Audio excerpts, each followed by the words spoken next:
L'École supérieure d'administration, d'économie, de journalisme et des métiers de l'audiovisuel ESAE offre de nouveaux challenges pour l'année universitaire 2023-2024. Étudiantes et étudiants, parents d'élèves nouveaux bacheliers, ESAE, c'est la garantie d'une formation de qualité à des conditions très avantageuses. À Gbedjromede, à Papa, à Boumekalavi et Parakou, inscrivez-vous en administration générale, administration du travail et de la sécurité sociale, trésor et finances publiques, impôts, diplomatie et relations internationales, journalisme et métiers de l'audiovisuel, gestion des marchés publics, planification et développement local, sciences économiques, sciences juridiques et toutes les filières des sciences de gestion. ESAE vous offre des bourses, demi-bourses et de réductions pour les premières inscriptions dans toutes ces filières. Waouh! En licence 1, 2 et 3 et en master, bénéficiez jusqu'à 50% de réduction sur tous nos sites. N'est-ce pas génial? Infoline. ESAE Gbedjromede, 3e rue à droite en quittant le carrefour Le Jador pour la BIBE Jéricho ou au plus 229 90 93 65 21 98 98 14 00 à Kpakpa au plus 229 52 88 33 33 à Boumekalavi au plus 229 52 88 44 44 Parakou au plus 229 52 46 12 12.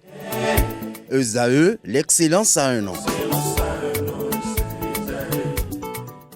Bonjour à nouveau, chers amis internautes. Le quotidien Maison, le quotidien béninois d'information générale et d'analyse, l'informateur titre ce matin en manchette: gestion et prise en charge des personnes handicapées au Bénin, la question de l'autisme.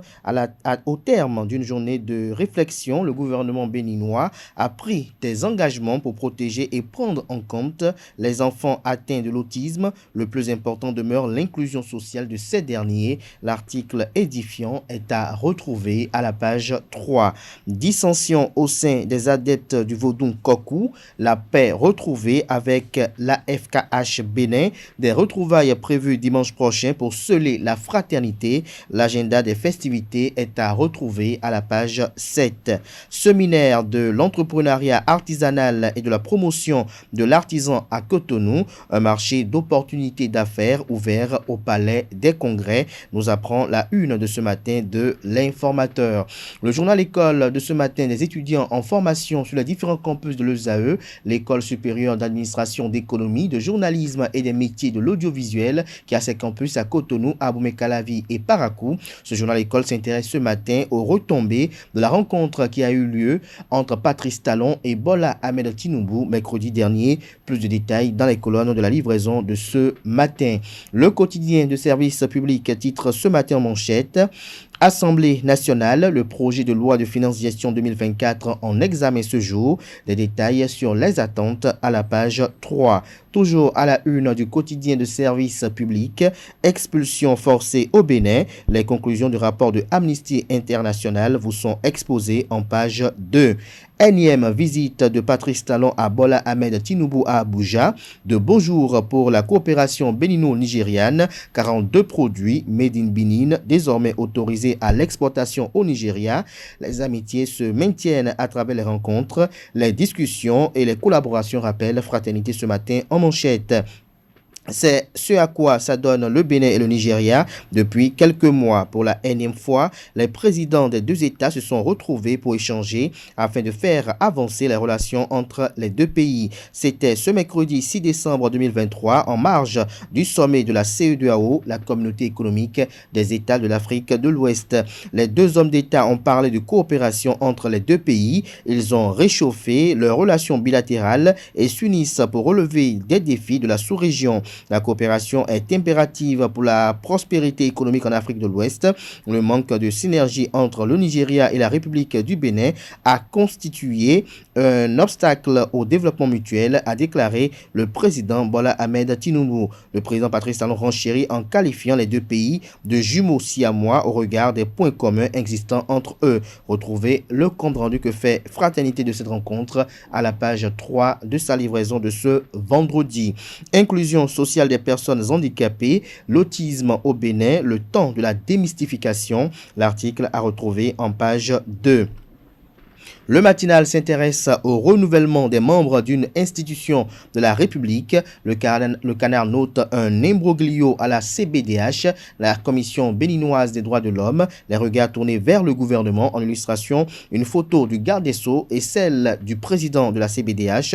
Le journal fait savoir que le renouvellement de l'actuelle mandature de la Commission béninoise des droits de l'homme CBDH ne se fera visiblement pas dans le délai prescrit par les textes régissant l'institution. Moins d'un mois avant la fin du mandat de l'équipe dirigée par le président Isidore Clément Kakochichi, soit le 28 décembre 2023, le processus de renouvellement n'est encore lancé par le ministère de la Justice et de la Législation. La raison, une réforme est annoncée avec la transmission au Parlement. Retrouvez la suite de l'article du journal à la page 11 de sa livraison de ce matin. Le matinal parle également à sa une de ce matin du renforcement des relations commerciales entre le Bénin et le Nigeria. Levée de restrictions sur plusieurs produits, lesquels vous sont listés à la page 2. Finances publiques béninoises, plus de 21 milliards de francs CFA pour réformer les marchés publics. La RMP, l'autorité de régulation des marchés publics, mobilise les partenaires. Matin libre en manchette, élimination des violences à l'égard des femmes et filles et les violences faites aux femmes politiques, s'interroge le canard. Le sujet préoccupe Ricky Amadougou. Des précisions aux pages 2 et 3 de la livraison ce matin du journal. Il s'agit bel et bien du quotidien Matin Libre. Suspension des restrictions de change sur 43 pays, sur 43 produits, autant pour moi. Bénin, Nigeria, nouvelle ère de coopération économique. Chegoun Adjadi Bakari, artisan majeur du sourire retrouvé. Le Béninois libéré ce matin en manchette après les manifestations qui ont marqué les millièmes jours de sa détention. Ricky Amadougou reconnaissante à l'endroit de ses militants. Lire son émouvant message dans les colonnes de la parution du matin du journal qui propose également pour titre ce matin à sa une coopération économique Cotonou-Abuja, quitus d'accès au territoire nigérian à 43 produits béninois. Domaine et foncier au Bénin, un important message de l'ANDF, l'Agence nationale du domaine et du foncier aux populations de Cotonou, lequel message est publié à la page 5. Le potentiel ce matin en manchette parle de Fonds national pour le développement des activités de la jeunesse, de sport et de loisirs FNDA-JSL. Le directeur général Imoru Bouraima dans le viseur d'une commission d'enquête. La direction du ministère des Sports sous audit. Des détails sur ce qui est recherché à la page 3 de la parution ce matin du Canard. Faux dans les marchés publics, détournement, corruption et autres magouilles. L'administration publique otage des voleurs et faussaires. Des détails sur le titre du journal à la page 3 de sa parution. Mais avant, il nous fait savoir que les courageuses réformes engagées par le président de la République Patrice Talon pour restaurer la vertu dans la gouvernance publique ont-elles pu laver la souillure incarnée dans les habitudes de certains Béninois, s'interroge-t-il. Pas évident, du moins pas dans l'absolu. Aujourd'hui encore, les survivances de ces souillures s'expriment dans les couloirs de l'administration publique, prise en otage par des réseaux de voleurs et de faussaires. Le potentiel a toujours à sa une ce matin, lotissement et remembrement urbain au Bénin, des irrégularités techniques notées, certaines opérations annulées, des précisions en page 2. Le confrère de Bénin Intelligent publie ce matin au festin de l'art artistique Africa. Tonissé Asiakou ouvre la saison des galeries d'art avec l'exposition Kusu Kosu. Des détails sur la dite exposition à la page 3 de la parution ce matin du journal qui a également pour titre ce matin à sa une divertissement, Thibaut le magicien en spectacle le 16 décembre à l'IFB. Le confrère de Libération ce matin en deuxième de titre à sa une coopération bilatérale entre le Bénin et le Nigeria, 43 produits autorisés d'entrer sur le territoire nigérian. L'Indépendant à présent, le débat citoyen, la CONEB, l'âme des entreprises. Albin Felero aborde la question de la responsabilité sociale des entreprises et l'importance pour les employeurs de contribuer au développement durable du pays. Albin Felero évoque les défis auxquels sont confrontées les entreprises béninoises telles que l'accès au financement et à la concurrence internationale et sujet des mesures pour soutenir les entreprises, lesquelles mesures vous sont exposées dans les colonnes de la parution du matin de l'Indépendant qui propose également pour titre ce matin à sa une le refus de pardon à Rekia Amadougou, une onde de choc pour la République, s'interroge le confrère. Toujours à la une de l'Indépendant de ce matin, loin des clichés et stéréotypes, Glirouihoui en apothéose, des détails sur cette fête identitaire dans les colonnes de la livraison du matin du journal L'Indépendant. Le Figaro national ce matin en manchette, légitimité d'une opposition à talon, guerre ouverte entre les forces corées pour un Bénin émergent FCBE et le parti politique Les Démocrates. En illustration, les photos de Paul Humpé et de Thomas Boni Yahi. Koteb SA, la liquidation consommée, titre Nord-Sud quotidien. Toujours à la une du même quotidien ce matin, escroquerie, énième arrestation de Béninois en France.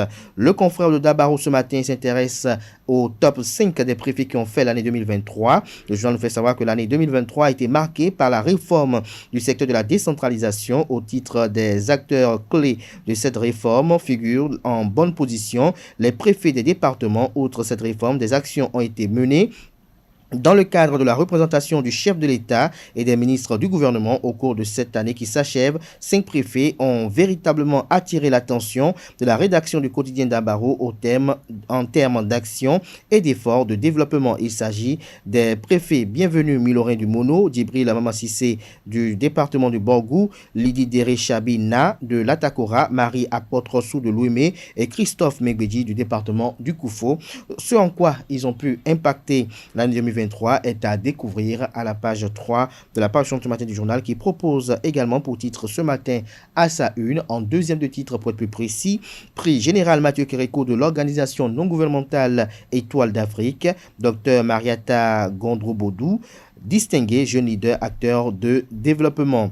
Le leader du jour ce matin à sa une, dépolitisation de l'administration publique au Bénin, du concrétus sous Patrice Talon, titre Le Confrère. Nous finissons avec l'hebdomadaire La Croix du Bénin qui cette semaine publie en manchette Symposium annuel 2023 de l'IAJPCO, les droits socio-économiques passés au peigne fin.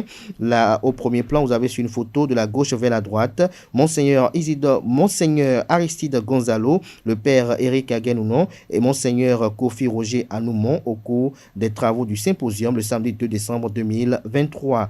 Toujours à la une de cette semaine, ordination sacerdotale à Parakou, 7 nouveaux serviteurs pour la moisson du Christ.